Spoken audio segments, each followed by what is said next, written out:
you for being with us today. We really appreciate you joining us. How are you doing, Mr. Sure. Rodriguez?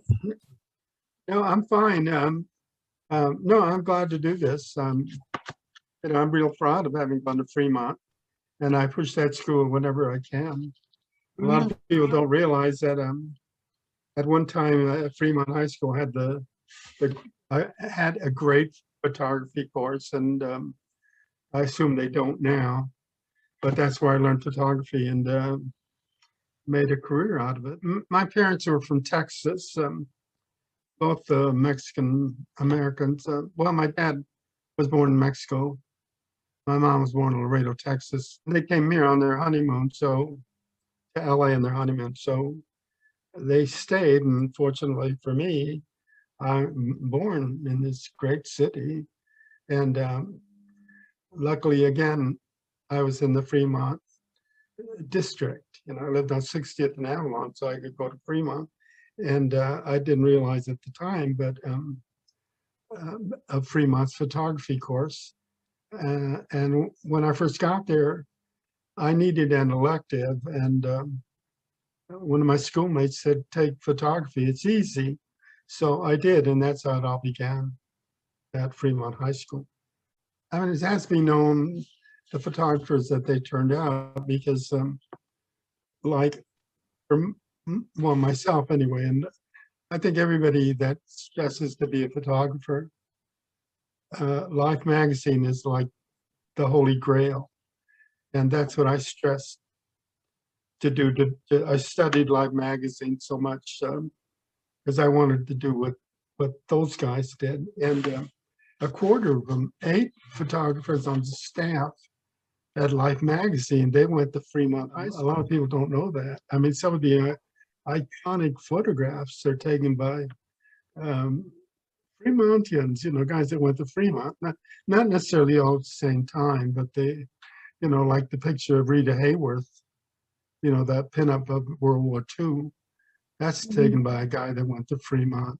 Wow. The picture on the cover of Life magazine during the '68 Olympics of the 2 African-American guys holding up their fists, that was taken by a Fremont photographer. Like another one that comes to mind during the Cuban crisis, when Robert Kennedy and the President John Kennedy were in the White House, and it's like a silhouette of both of them. And again, that photograph is taken by a guy that went to Fremont. And at one time, I think totally, or at least almost all the staff photographers at NBC, they went to Fremont High School. So, but then they must have phased out that department because it kind of ended.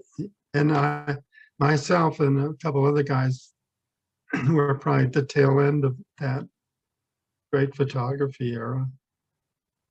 When you started photography at Fremont as an elective, how young were you? And were you, prior to taking that elective, were you already interested in photography? When I started, I was like 15, I guess. Yeah, 15 years old. In fact, I got a job after school when I was 15, working in a photo lab. I mean, it did 2 things. I could make some money and help out at home, but also it was a great foundation for my becoming a photographer. There used to be a photo lab called Finley's on, I think it was Florence and Alameda. And then they moved, they're now in Whittier, I guess. But yeah, no, that was, that was a big break for me to get a job. And because, like I say, working in the lab, it gives you a big foundation as to how film works. And so by the time I graduated, I was pretty prepared. Always loved it and been able to make a living at it. But you don't, people say sometimes you get lucky, you get all the breaks, you get lucky. But you only get lucky when you take a photograph. You don't get lucky. It's not luck that you're there to take it, because you paid your dues. You've gone through a lot to be able to be there, having a job and working as a photographer. So like I say, you gotta do it, but you can do it. Don't, some people kind of try to shoot you down at the beginning, but they don't know you. You can do whatever you want to do. I mean, you've got some strikes against you, but I think when people say you can't do something, it's more of an incentive to do it. I know that when I was told I couldn't be a photographer for whatever reasons, I quit a job where I was working, and I told them I wanted to quit because I wanted to be a photographer. I was working in a lab, and they said that I couldn't, for I don't know, lame reasons. You think even then I realized that instead of building you up and say, yeah, sure, they try to shoot you down. But anyway, I did. I got a job as a photographer on a steamship. So when going to Hawaii, and when I got to Hawaii, I sent that guy a coconut, just to let him know. And that was just, there was other things also, but like I said, don't let people tell you can't do something, because like I said, they don't know you.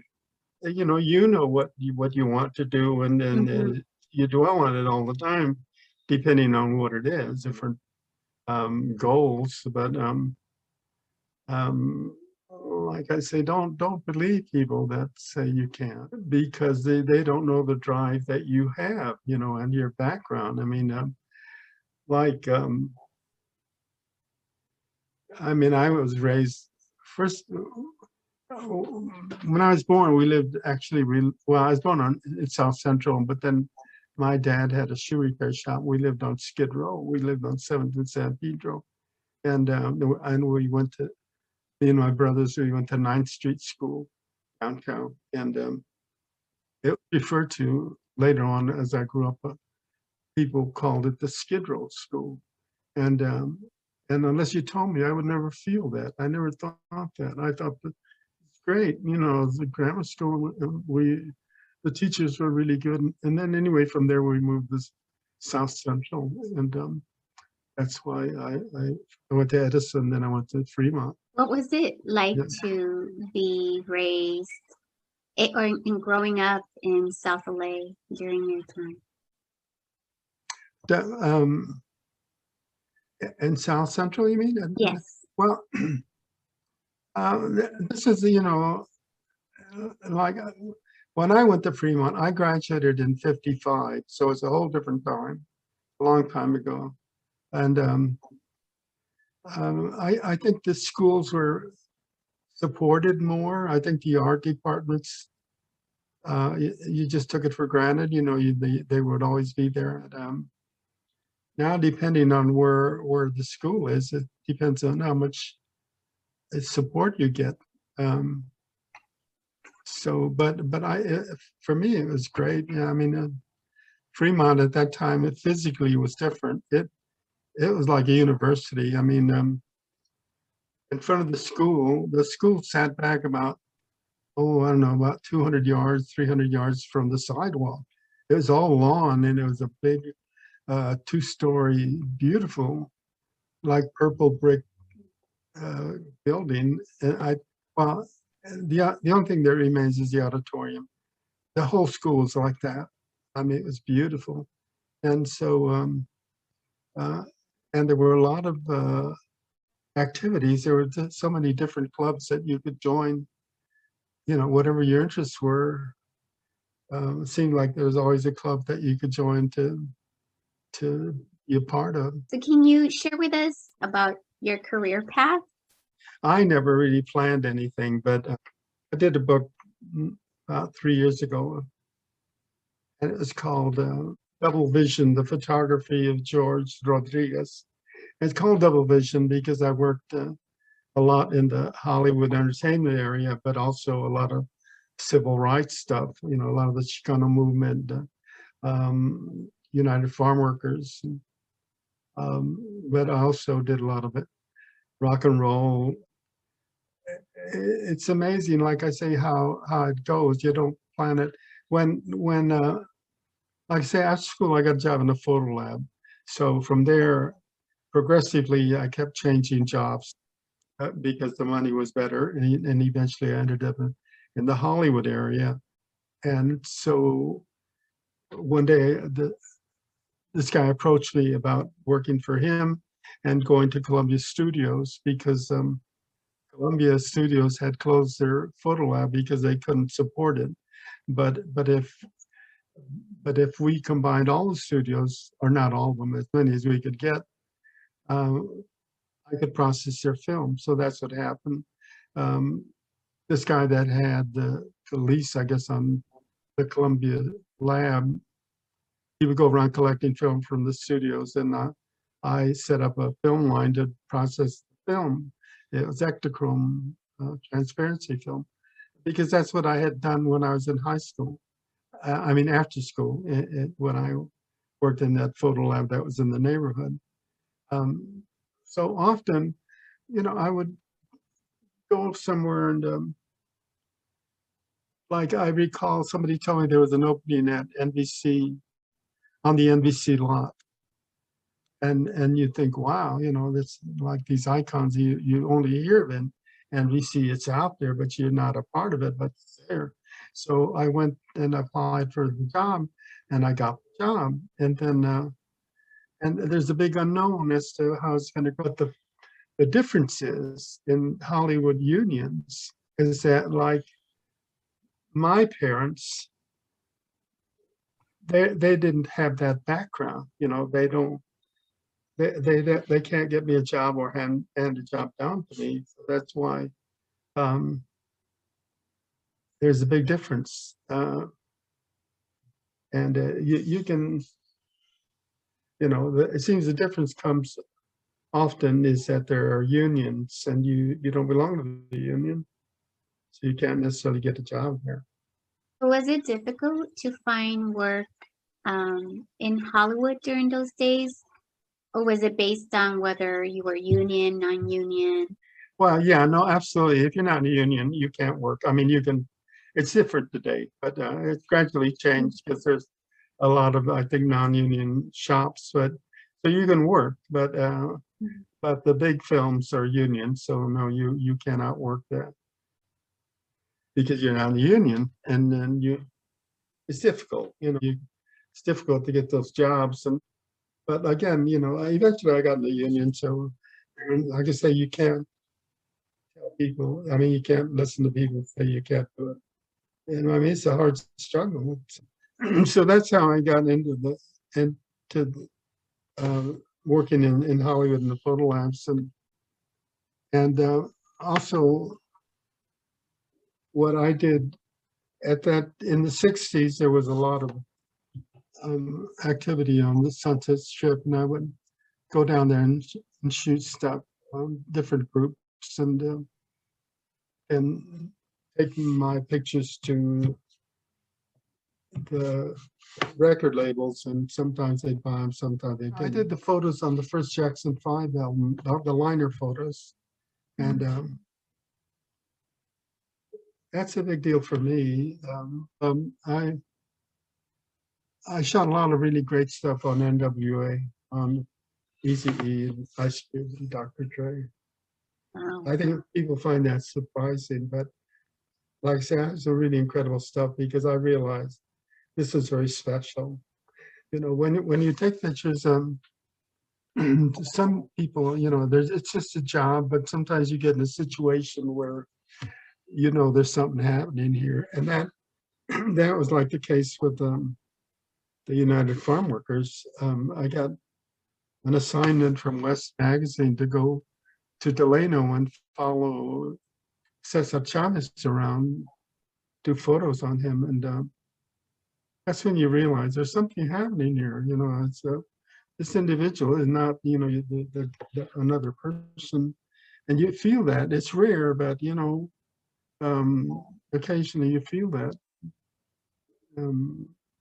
sometimes around entertainers, but not necessarily. I like I say, I was around Michael Jackson a lot when he was younger, I did a lot of things on him. You know, like I said, I shot the first, the album liner photos from the first album. And it was at the first concert where they introduced them at the Forum. And that evening, I realized something, this is something's going on here.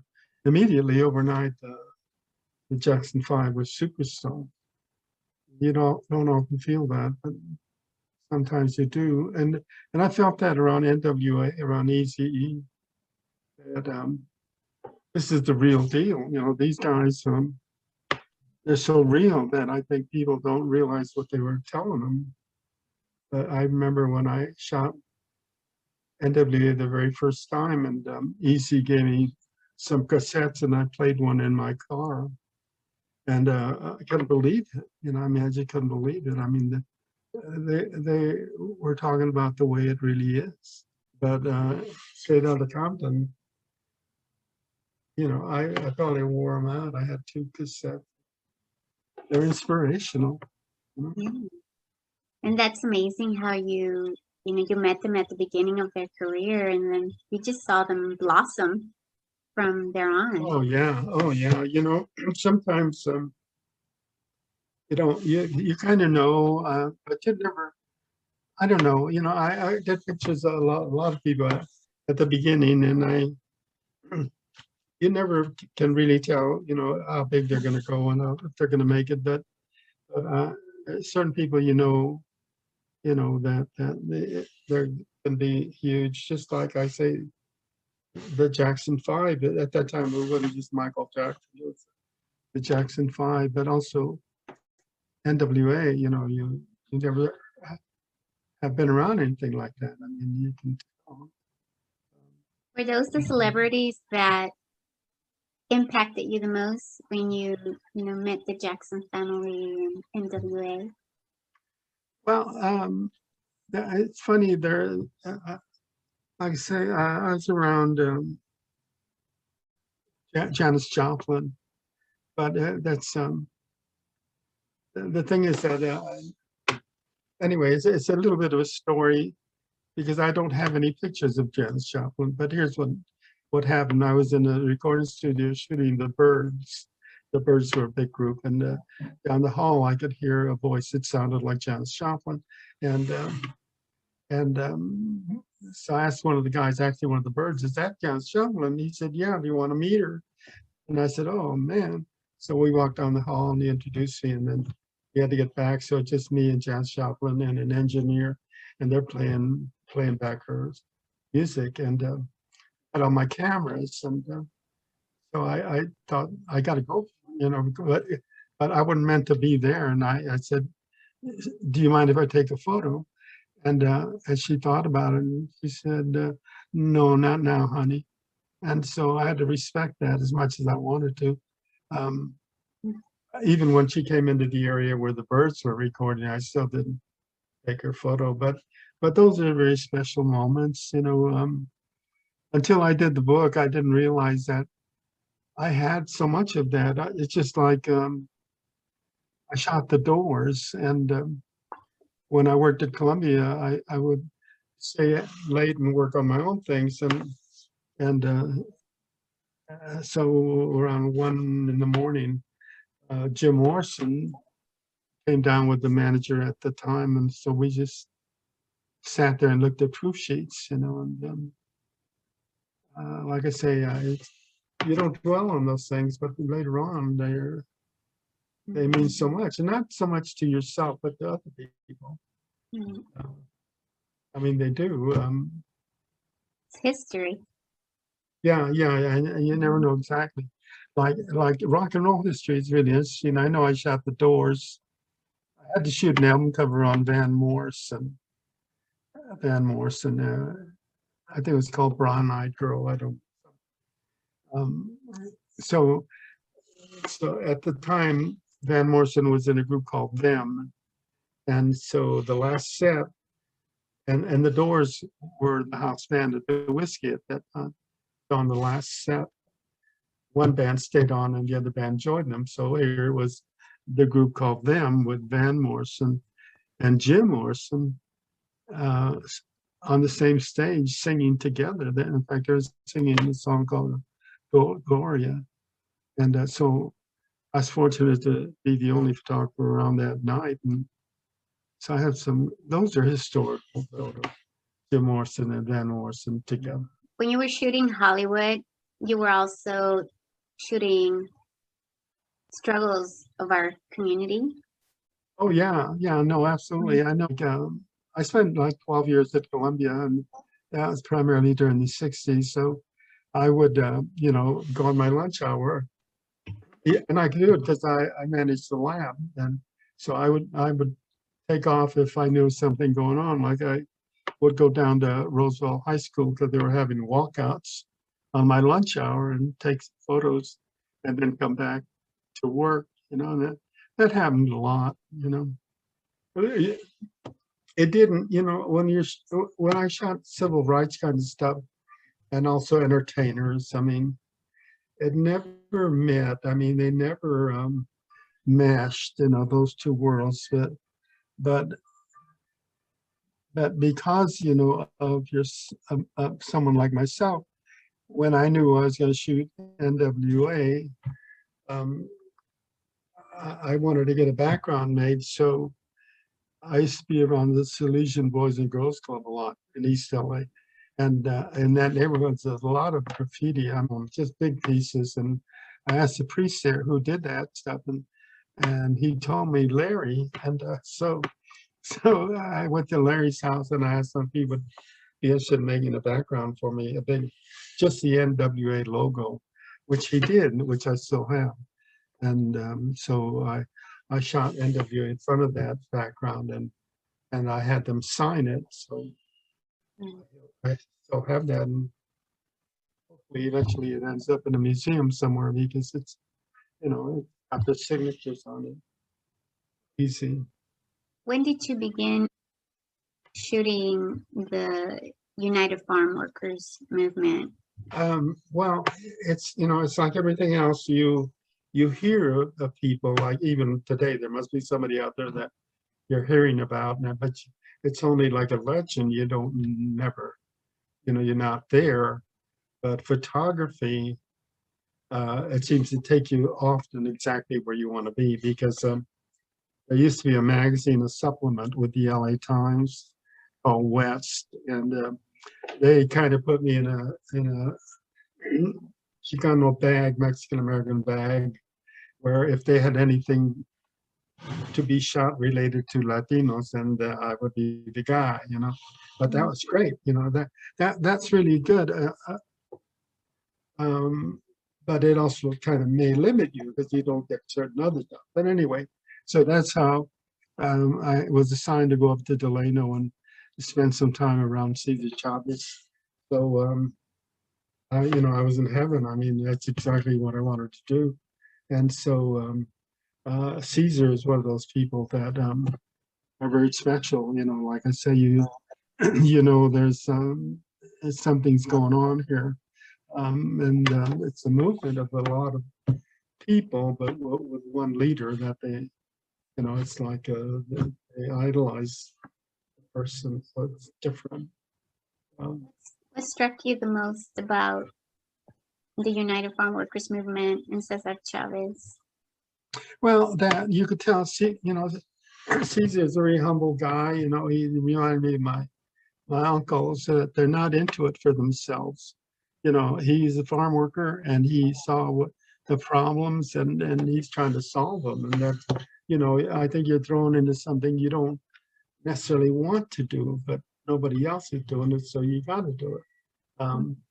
So they work really hard. People don't realize, that movement is not funny. People are dying in the fields. They need help. You're working long hours without, porta potties, without taking breaks, and so, that's why some people get involved, not necessarily because you want to, but you have to. Yeah.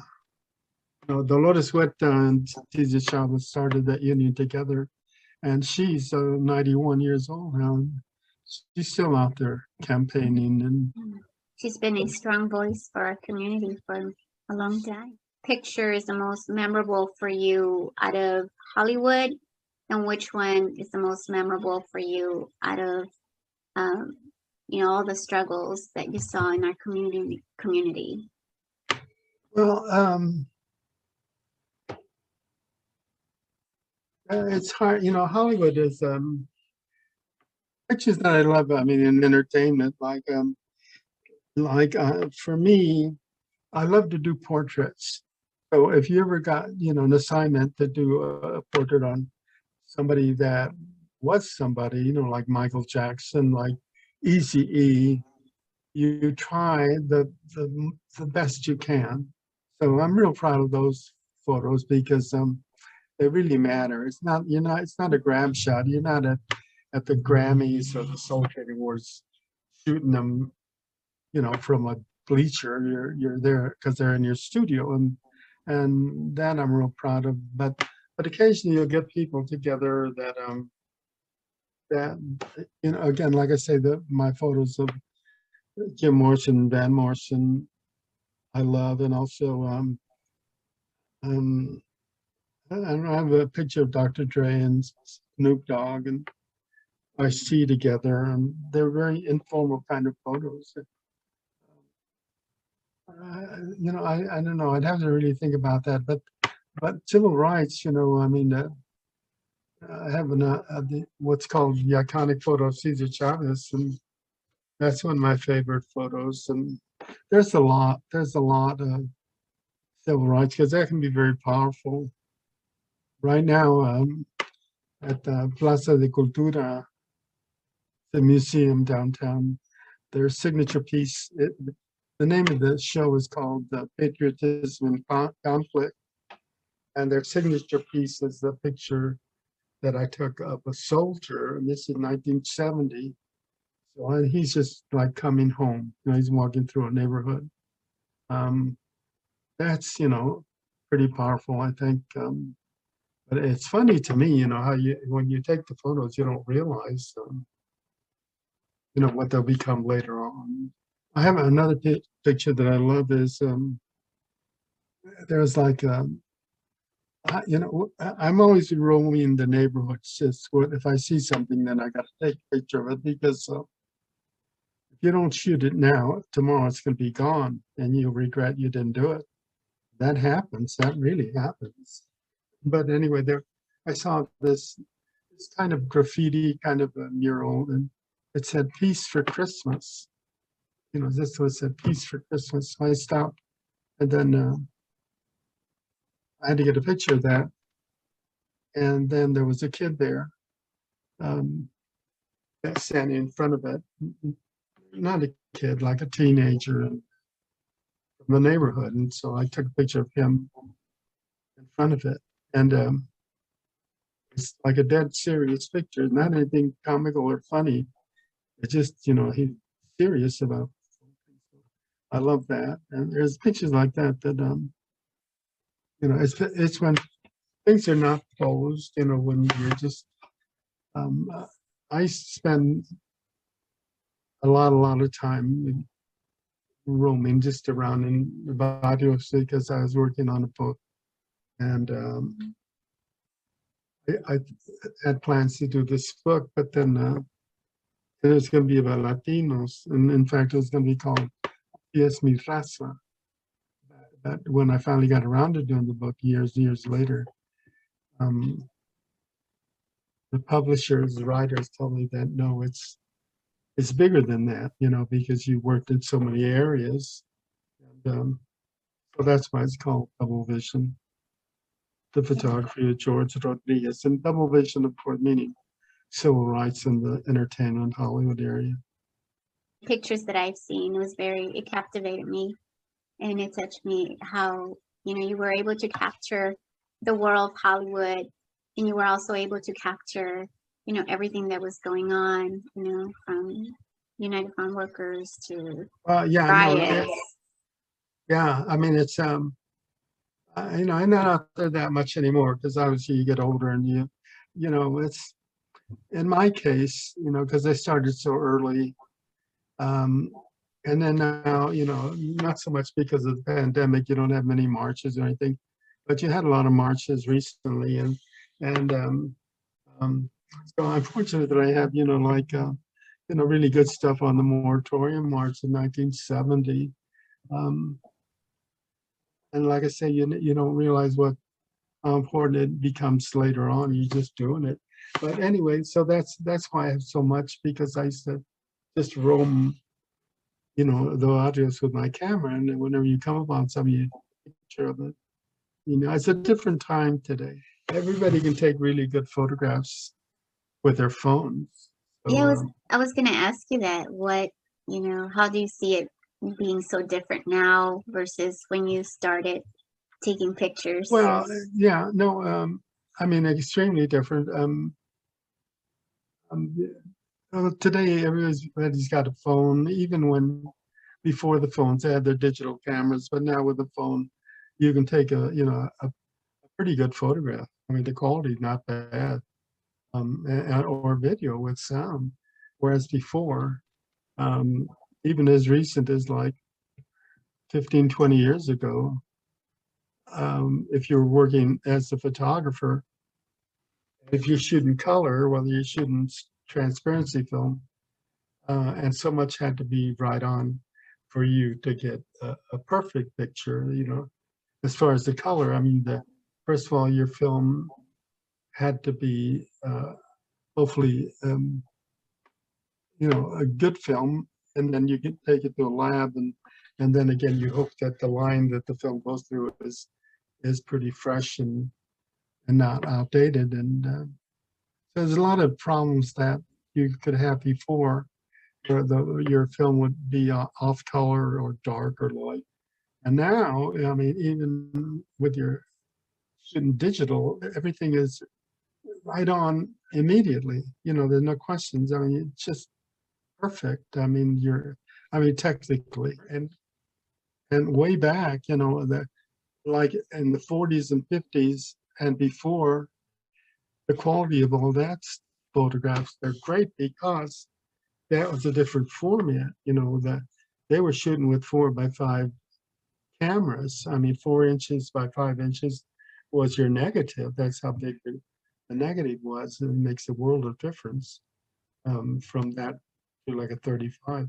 But then again, when I mean, I never worked as a professional shooting 4x5, just for a little while. But if you did that, then you had to have these what they called holders. They hold L2 sheets of film. You put that holder in your camera, you pull the slide, you cock your shutter, and you focus. You got to focus, um, set your f-stop, your aperture.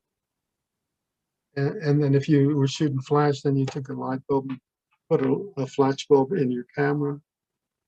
And there's a dozen things that could go wrong easily. And if anything didn't go right, or you wouldn't set right, then you didn't get something really bad. You know, if you didn't focus, it'd be out of focus. It'd be useless. But there's a lot of problems that could go wrong. And that's primarily the difference today. Now you take your phone out of your pocket and take a photo.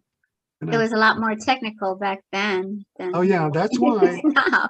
Oh, absolutely, absolutely. It was more of a, you know, more to learn. But that, you know, the difference again, like I say, is if you hear something, hear it on the news, you know there's going to be photos on it, taking pictures. Yeah, but what's in a way that's kind of tragic. I mean, not a good thing, because so many people just don't know, you know, when you can't take photos. But Do you think the art form has been lost in the process of making everything so easy? no, I don't know. That's hard. It depends on the person. You know, if you have an eye, um, um, then there's a difference. You know, there's a difference. Okay. But people, you know, you're taking up pictures, you're going to get something. But it's still, there are still, you know, some great photographers out there. I mean, Mhm. There's a guy, Marcus Yam. I think for a couple of months now, he's been in Afghanistan, and man, you got to really respect those guys because where things are happening and they take incredible photos. It seems like it's become more dangerous to be a photographer or a videographer nowadays with everything that's going on in the world. Yeah, I would think so. Yeah, like I mentioned, this Marcus Yam, he's right in the midst of it in Afghanistan. Was there ever a time where you felt you wanted it to change careers or do something different? No, no. No, everything I did was progressively better. I mean, I always, in fact, I may have worked too much. I wish that maybe I hadn't worked so much at certain times. I was never home, it just, my least favorite kind of work is work in productions. I mean, movie sets. I just like that pretty much. Because when you work as a still man, you're always in the way. Nobody wants you around, and it's very difficult work. Mm.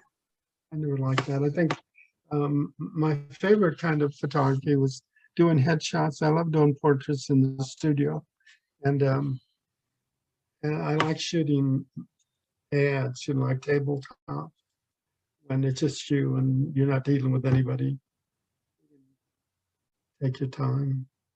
Do you feel that, being raised in South LA, in South Central LA, it was South Central back then, now they changed the name to South Los Angeles. But do you feel like it contributed to your career path, motivation to continue taking pictures and, showing us those really important moments in history that you've taken through your photography? Well, yeah, there's a lot of things, you're there, especially like during the walkouts or like the moratorium march. They turn into kind of riot situations. And so, yeah, you got to be there to record that for people that weren't there, that don't know, because it brings attention to an issue. And it's just like when I went to Delano and shot the farm workers, you kind of draw attention to something that has to be fixed. That never goes fast enough for you.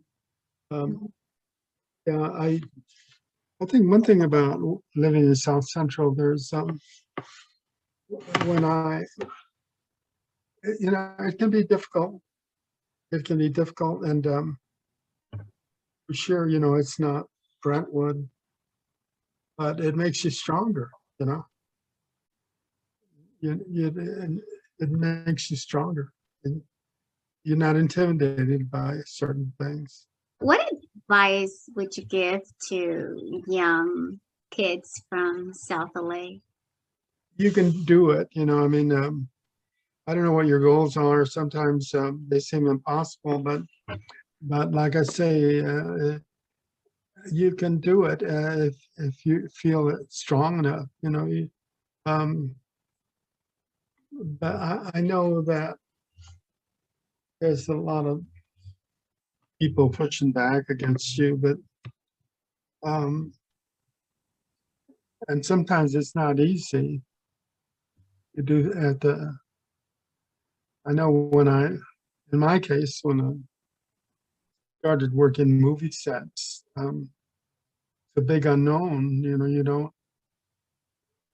it's kind of difficult until you feel a bit more comfortable with your cameras and stuff. But today, I really don't know other than that that kids, I think they never change. They're just as bright all the time. I think certain elements will put you in a bag, and they'll try to make you feel you know, that you're not as sharp as anyone else, but you know, I think young people they know so much more. They have so much access to learning that they're just brighter today than they used to be when I was.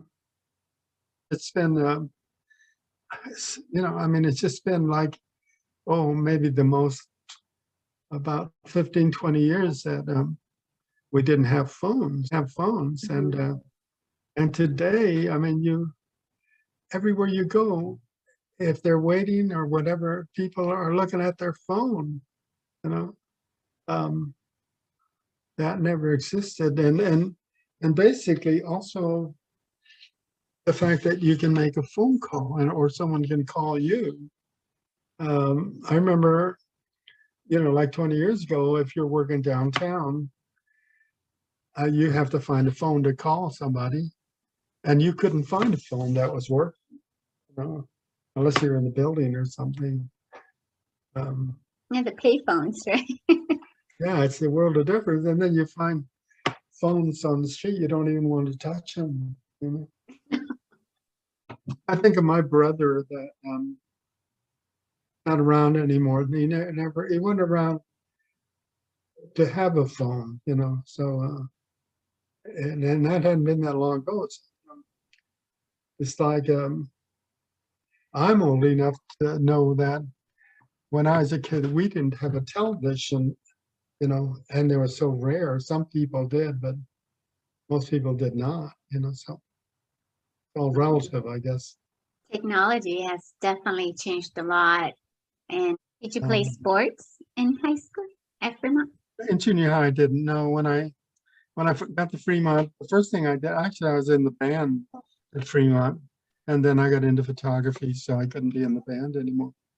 But you know, that's another thing at Fremont that there's a very famous jazz musician, uh, Don Cherry. He was in the band with me, or we were in the band with him because Don Cherry became an incredible, famous musician.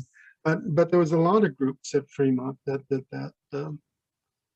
Penguins and the Meadowlarks and the Penguins. They sang a song that became like the doo-wop anthem of the whole era, Earth Angel. Pictures of the group in the studio at school.